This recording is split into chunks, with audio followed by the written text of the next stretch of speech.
Hello, I'm Gary Reiness, an Emeritus Professor of Biology and former Department Chair and Associate Dean at Lewis and Clark College in Portland, Oregon.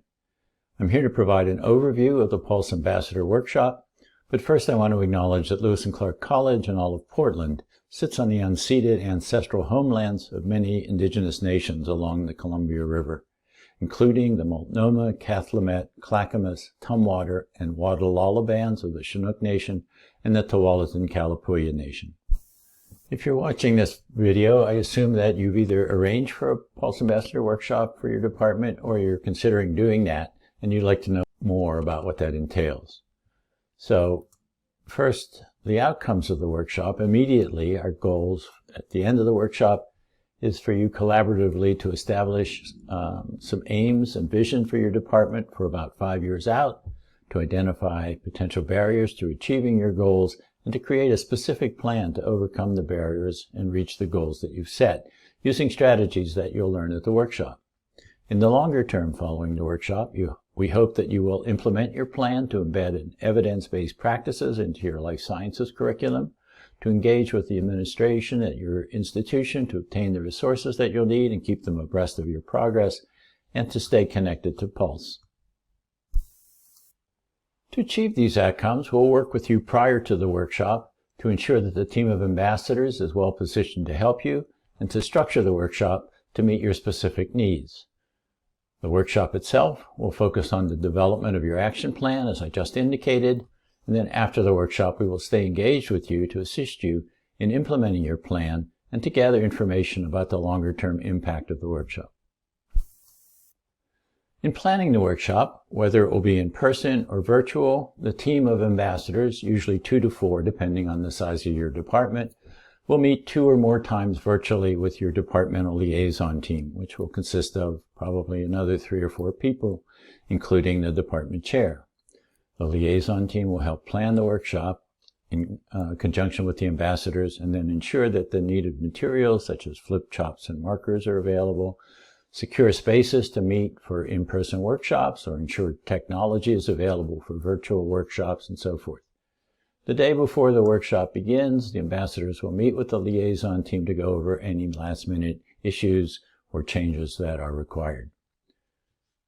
There are expenses, of course, associated with the workshop. We expect you to cover the costs for the ambassadors' travel, meals, and lodging for in-person workshops, honoraria for ambassadors for both virtual and in-person workshops.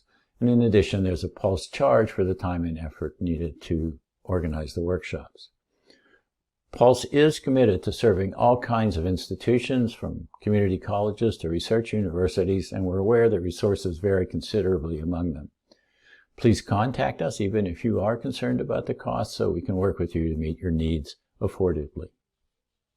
Workshops typically take 2 full days, though they can be extended for virtual workshops or condensed somewhat for in-person workshops, provided that participants are willing to do some preparatory work in advance. This slide gives a rough agenda for a workshop, although it can be tailored to meet your specific needs, so it can be adjusted somewhat in consultation with your liaison team. The day before the workshop, ambassadors arrive, meet with the campus liaison team, make any last-minute adjustments necessary, and perhaps meet with administrators either that day or subsequently during the course of the workshop. The first morning, participants and ambassadors introduce themselves, participants establish ground rules for behavior during the workshop, and they engage in a team-building activity. That is, you do. After some discussion of how to build collaborative leadership and a break for lunch, you will spend most of the afternoon working in small groups to brainstorm various goals for your department and then collectively decide on 2 or 3 that you want to focus on for the remainder of the workshop, saving all the others for future attention. On the second day, you'll spend time identifying what barriers might impede your progress and then create an action plan. Using a template that we provide, the plan will overcome the possible barriers that you might encounter and achieve your goals on a specific timeline.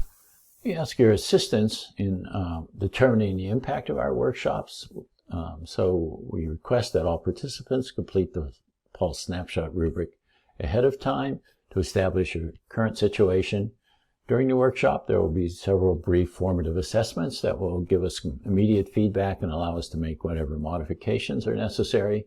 And at the end, there's a summative evaluation that we ask you to complete to give an overall reaction to the workshop itself.